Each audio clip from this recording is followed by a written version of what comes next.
Wineries recognize that the climate change is a shared risk for the entire industry. So the collaboration on climate action benefits everyone.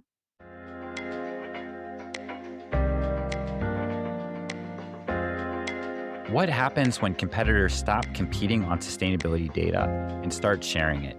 That's the question behind International Wineries for Climate Action, a global coalition that now represents roughly 3.5% of world wine production, from boutique estates to some of the largest wine companies on earth. Fran Estartus is the operations manager for IWCA. Before joining IWCA, she spent a decade building the carbon program at VSPT Wine Group in Chile, one of the first wineries to join IWCA's Pioneer Challenge on net zero. In this conversation, we cover what she learned going from one winery to collaborating with wineries globally, common failure points in GHG accounting, how IWCA is standardizing soil carbon sequestration across diverse vineyard soils, and what a repeatable, verification-ready GHG inventory actually looks like in practice. I'm Aaron Stainthorpe, and this is the Carbon Management and Accounting Podcast. If you have questions, comments, or a guest suggestion, you can reach me at podcast@northstarcarbon.com. This episode is brought to you by Northstar Carbon and Impact, the carbon and sustainability management platform built by sustainability professionals for sustainability professionals. Northstar helps companies simplify GHG accounting, improve data quality, and stay audit ready across scopes 1, 2, and 3 emissions so teams can spend less time reporting and more time driving real impact. Here's my conversation with Fran Estartus. Fran, for listeners who may not be familiar, can you paint a picture of what IWCA is and how carbon accounting works in the wine industry? What are the challenges that you're trying to solve? And if you can help people understand the impact that IWCA has been able to make for IWCA members and then in the wine industry overall in terms of driving the conversation. Well, at first, thank you, Aaron, for inviting me. I'm very happy to be here today with you. Uh, the International Winery for Climate Action is a global coalition of wineries working together to decarbonize the wine industry. What makes IWCA unique, I think, is that it's not just a pledge or a network for sharing ideas, demonstrating real reduction over time, as well as taking renewable energy into account in its operation. Part of our work at IWCA is helping ensure that despite this difference, everyone measures and reduces its emission consistently, credibly, and comparably so the industry can actually learn from each other. Just as a former board member of IWCA, I do want to applaud you and the whole IWCA team because I think that the mission and the impact that IWCA is driving is incredibly impressive. I did want to ask your background to getting to this role at IWCA, because prior to being at IWCA, I know that you did carbon accounting at VSPT, um, which is a large wine company, and maybe you can provide the listeners with some background about VSP. But I wanted to ask if you could speak to your journey as you went from really focusing on one company, one winery, and now thinking collectively about IWC and really operating at a global framework. What what has happened for you in that process? And then now that you're working with so many different wineries, where do you see patterns or common hotspots that you actually think there's a lot of synergy and benefit in working collaboratively that people may not see as much when they're just embedded within one company, one organization? One thing that really surprised me when moving from working at a single but a large winery to seeing dozens through IWCA is how different wineries manage their carbon inventories. Some of these differences are completely reasonable. Wine production varies by region according to the vineyard management, for example, wines styles, and of course the national policies. So naturally, inventories reflect these realities. So we see in some countries that public policies promoting renewable energy, for example, are driving wineries toward decarbonization. But I have also noticed that regardless of the size of the operation and the location, the headaches at the beginning of the process are the same, including more administrative tasks, such as data collection, for example, how has the data, the quality of this information, and whether it's arrived on time. Sometimes it's not clear who is the responsible. And then if we try to talk about unnecessary complexity, sometimes winery try to track every tiny detail in their first year, which can lead to give up the process. I do think that, yes, many people have felt that frustration as they try to figure out which pieces of data are material, which are not, and how Yeah, to go through and do that. I guess I did just wanna, again, think about going from VSPT to IWCA, the GH protocol, that is standard guidance. Everybody's following that. But it does feel like the data collection, data processes, the size, the administrative burden, or however else we want to frame it, that while there are commonalities, is going to be unique to each company, each winery. Um, do you have any guidance that you've seen, like, even going back to maybe not chasing every thread, especially right at the onset, but having seen many wineries go through the process, same process, but very different systems, yeah. what recommendations would you have for somebody that's a new winery joining IWCA? I think that any winery have to be very clear what is its goal. For example, if a winery is starting with the carbon accounting today, my advice will be it's essential, for example, to share the message with everyone involved and ensure it's permitted to organization. And of course, to design the system with future verification in mind. So that's mean documenting assumption, keeping data sources traceable, and structuring the inventory. So it can expand over time, especially for the emissions and scope three. How do you see carbon accounting and decarbonization going hand in hand? Because for carbon accounting, we want to have a robust inventory and an inventory that actually gives you actionable data. But I typically find carbon accounting, by its very nature, it's always going to be backwards looking. It's data from the last year. Decarbonization, we're doing forward projections, and we're probably using the hotspots that we can see in a greenhouse gas inventory to then figure out where to focus our efforts. And IWCA, just, it's interesting being able to see the hotspots, but then trying to figure out how to implement action. I wanted to ask if you can share where you've seen people be successful in leading decarbonization efforts, and how people engage with decarbonization once they've done their inventory. Yeah, I think that is crucial. Identify two main sources of emission in your operation, like 80/20, for example.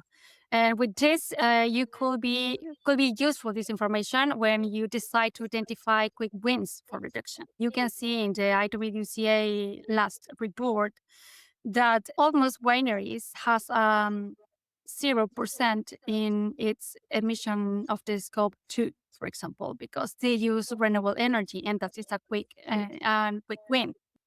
And but at the same time, we can see the challenge could be maybe in the packaging process or in the scope 3. And what about the wine or the grape when you the winery purchase that's wine or that's grape? And people sometimes could be underestimate this information. Yeah, I think that is a very interesting observation because I tend to think that in the wine world, our supply chains are oftentimes smaller than you might see in other markets where people might talk about commodities, but many wineries like to actually know their grape supply and have a close relationship with grape growers. But it's also true there's assumptions, and as soon as you start dealing with agricultural commodities that are grown outside of your control, there's a lot in terms of how do you get that data and how do you properly account for the embodied emissions. Exactly. For example, you can have a boutique winery, and this boutique winery has only its own vineyards, and it's easy to manage because it's yours. And but its absolute emissions could be uh, biggest than a big winery, a large winery.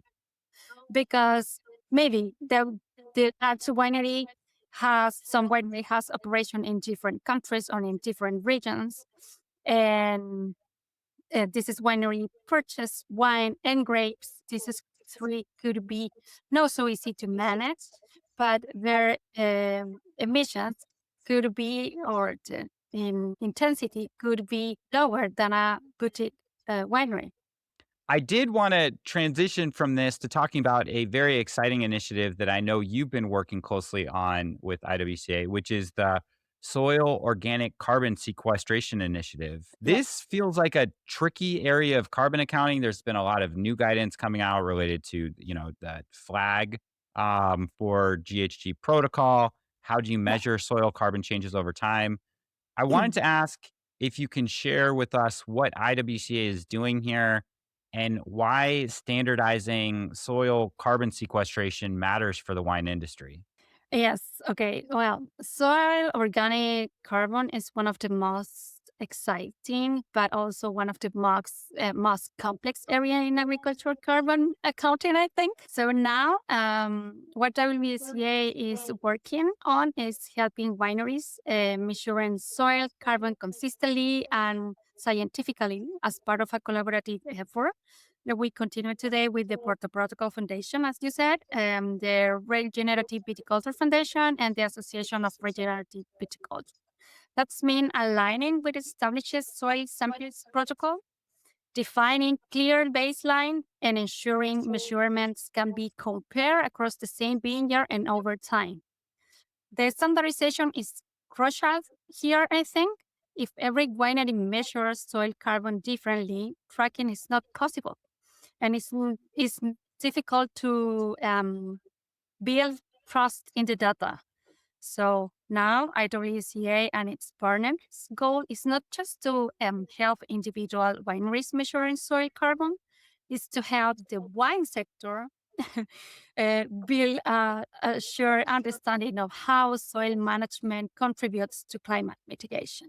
Well, I think it's very exciting work. And just as a really zoomed out perspective for maybe listeners that don't know, the hope is that if vineyards can increase their soil carbon sequestration, that's a way to actually bring down emissions. But I also have found, and I share the same feeling that it's exciting but very complicated. Just the variations in soil types, in Exactly. biology, in sequestration, those all create many, many challenges for measurement. And so being consistent and having a way to compare is important. Thinking about it over different time scales also brings up new challenges. And so it feels like an exciting space, but a space with many variables that is evolving quite quickly. We are at the beginning trying to figure out if this is a good practice or not, because as you said, the carbon sequestration depends of very different factors. For example, soil types, climate, management practice, and even the sampling depth. And now, with the result that we have humble results. We have not so much information. We know that so many wineries are trying to have information about their own projects, but we don't have a lot of information right now. So we are trying to just standardize the information that we have. Well, I really want to applaud that effort. I also was just thinking about this specific project in the larger context of IWCA. And Fran, I'm forgetting if you mentioned this at the beginning, but IWCA, the mission statement is to help decarbonize the wine industry. So I love that lofty approach of really thinking collaboratively. And since IWCA has been launched. I think IWCA has shared a greenhouse gas calculator that wineries can use to measure emissions.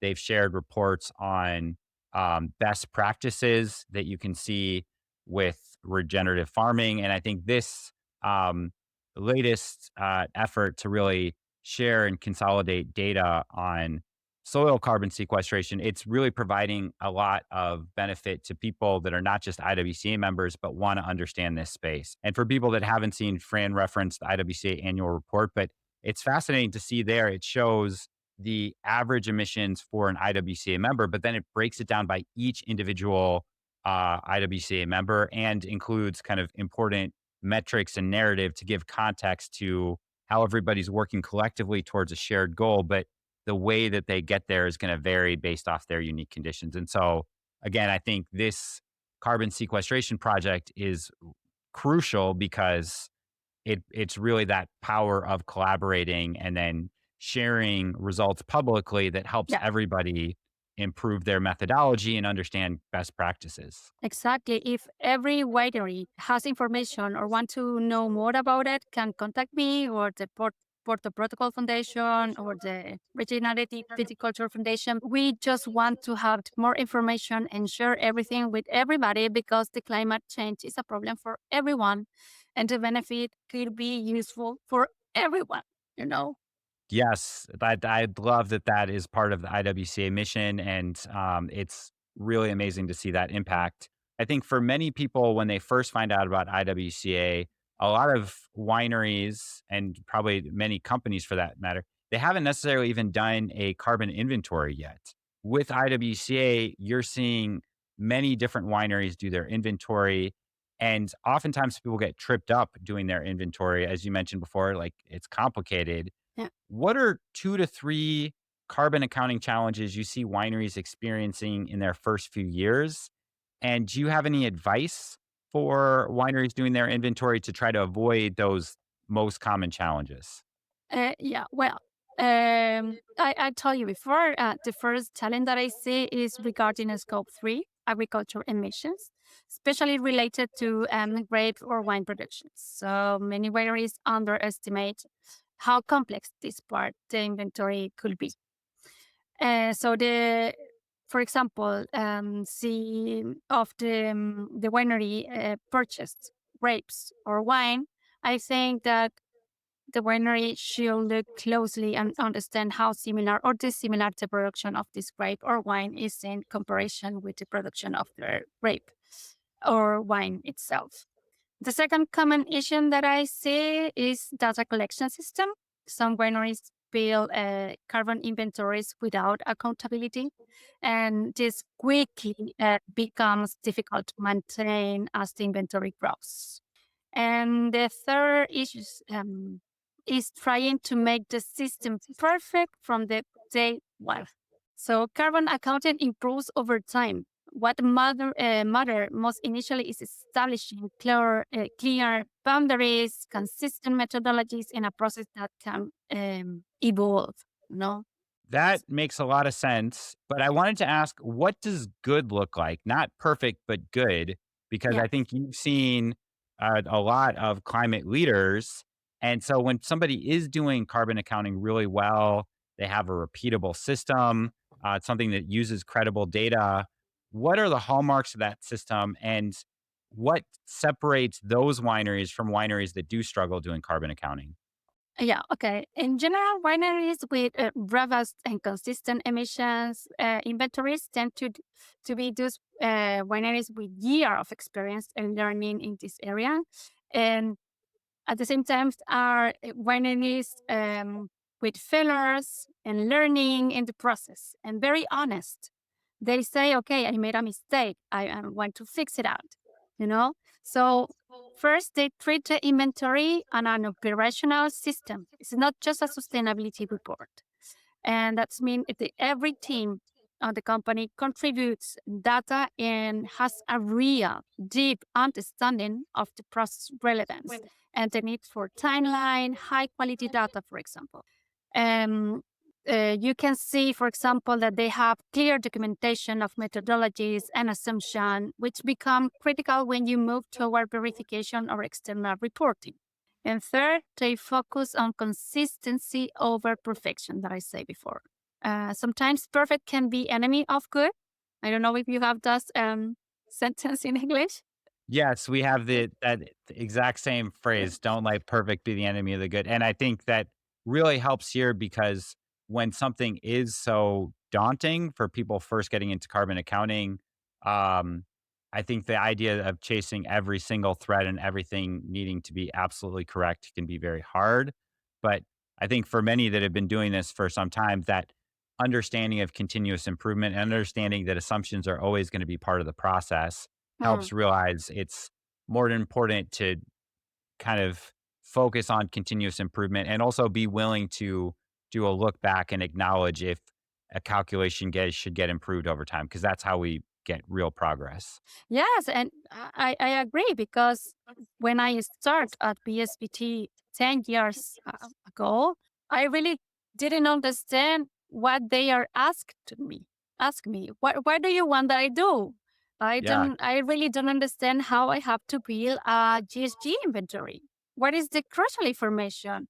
What is the people that I have to ask?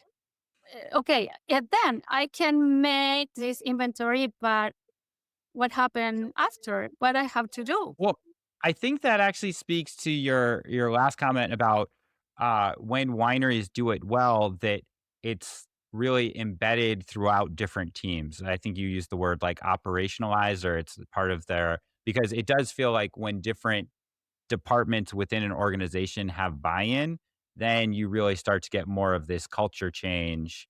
And Yeah. oftentimes, I've seen many sustainability teams they have responsibility but not ownership. So they're asked to collect and maybe asked to lead an initiative, but they don't really have the necessary authority, or sometimes they don't have kind of leadership or the influence that really helps support the follow through. So it does feel like there's this piece of, as you said when you were at VSBT, okay, I'm getting all this information. What do I do with this? Like, how is that organized? Yes, I think that the collaboration and clear goals are powerful in this process. Everyone at the company must clearly understand the objectives, the goals, and must be aligned with them. You know, so yeah, we have so many companies with a sustainability development team, but they are alone. They have not ownership, and the other teams don't know about the project. So everybody needs to be in the same and with the same mindset. I don't know how to say that in the same room. Yeah, and aligns like this is Aligning. what we're yes. Exactly. Exactly. Well, I love this conversation, but I was hoping to ask for another example, which is sharing of best practices. And I think we talked about all of the work where IWCA has producing reports, kind of showing Mhm. member emissions data, producing reports on the soil carbon sequestration, sharing tools and other best practices. Have you seen opportunities where a winery improved their carbon accounting after learning from peers in IWCA? And within the IWCA community, how does that sharing of best practices work? And are there any examples you can give us where the IWCA community, the members, have really helped support each other? Yeah, well, one of the most valuable aspect of IWCA is members' willingness to share experience very openly. For example, they often share innovative projects that help reduce emissions, including what didn't work. They are open to sharing their successes and the lessons they have learned from their failures. IWCA has wineries worldwide, and they can share information each between them with the peers very easy. So we facilitate this through working group, for example, workshop and technical exchange seminars where members can discuss challenges directly with peers or with external experts. And what's interesting is that despite being competitors and the marketplace, wineries recognize that the climate change is a shared risk for the entire industry. So the collaboration on climate action benefits everyone. And they are very, very generous with their information. Building off of that, it feels like we're going from sharing information, and sometimes that's at the individual winery level, but collectively, all the data that IWCA is collecting now over multiple years, and as you said earlier, 3.5% of global wine production. Mhm. That is actually a very compelling data set that's really giving visibility into carbon accounting and emission reductions. And so I wanted to ask if you could speak to that benchmarking and where you think that data opens up opportunities for IWCA, for the wine industry, and just kind of at large? Yeah, well, I think that the benchmarking has huge potential because it helps winery understand where their emissions profile sits relative to the industry, but at the same time, could be tricky. Wine production, as we said before, varies significantly depending on climate, irrigation needs, yields, and production styles, and of course, the national policies. So the benchmarking needs to be done carefully and usually using normalized indicator such as emission per liter of winery produced. IWCA is exploring how aggregated data could help identify industry-wide trends and opportunities for reduction while still respecting confidentiality and regional difference. The goal is not to rank wineries, absolutely not. It's help everyone improve. What did you learn at VSPT that you think prepared you for your role at IWCA? And what have you learned at IWCA that you wish you knew when you were building VSPT's carbon program? I work at VSPT Wine Group for almost 10 years. And VSPT was one of the first wineries to join the IWCA's Pioneer Challenge to become a net zero winery by 2050. And when my boss said to me, "Here, this is yours, empower yourself, make a difference," I was really scared. I would be too. But along the way, I realized that any company, and especially one that depends on nature, such a winery, must navigate it uncertainties like this challenge. Everyone at the company must clearly understand the objectives and be aligned with them. And I insist the collaboration and clear goal are powerful. And so that's some of what you wish maybe in hindsight you had known at the time at VSBT or maybe gotten that guidance just to understand kind of how that alignment helps take carbon accounting off of just one person's shoulders and really makes it this collective organizational Exactly. goal. Exactly. Yeah.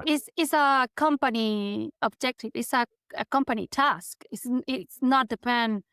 It's not in the shoulder of just one person.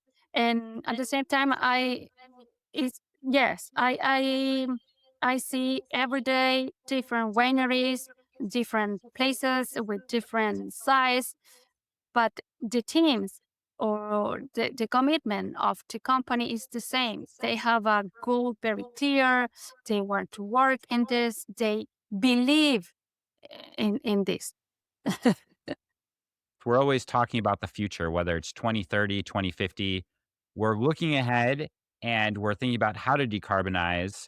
But while we're thinking about the future, we also have a lot of changes that are happening real time and a lot of uncertainties. Yeah. So I wanted to ask if you have any advice for a winery that's doing their carbon footprint, how to think about future proofing their inventory and what it's good to incorporate now that really helps avoid problems in the future. Well, I think that personally, I think that the GSG emission inventories now is a strategic move.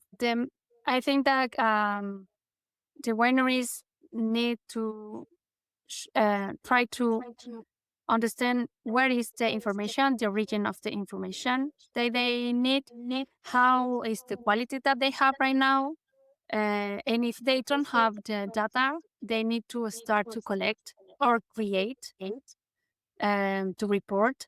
As IWCA, for example, we doesn't look for perfect data in the first year, but waited for a clear, robust methodology and a repeatable process. So I think that it's essential that the wineries try to find a responsible person who lead this process and collect all the data. And I think at the same time, they don't need to have very sophisticated tool. You can start with that Excel. Actually, IWCA calculator, and it's for free. You can download on the website. It's just to try to collect information and define who is the responsible. Well, that's great advice, and thank you for sharing that. I wanted to now move us into our closing segment, which is the implementation minute. If somebody was commuting to work or somebody's listening to this and they're just thinking about all these ideas, when they get to their desk, what's one thing that they could do? Probably take something like 30 minutes that really helps move their inventory management or their climate action in the right direction. Well, I think that spend time identifying the origin of each major data source. Carbon accounting becomes much easier when the data ownership is clear, and identify the main sources of emission on the reparation. 80/20. If winery want to learn more about IWCA or explore a membership, the best place to start is the IWCA website that I said. And yeah, there is a lot of information. It's for free. You can contact us. We are the IWCA team is very able and happy uh, to talk about it. Well, I will be the first one to admit that I'm biased, but I would highly recommend that wineries look at IWCA because I think their leadership is astounding.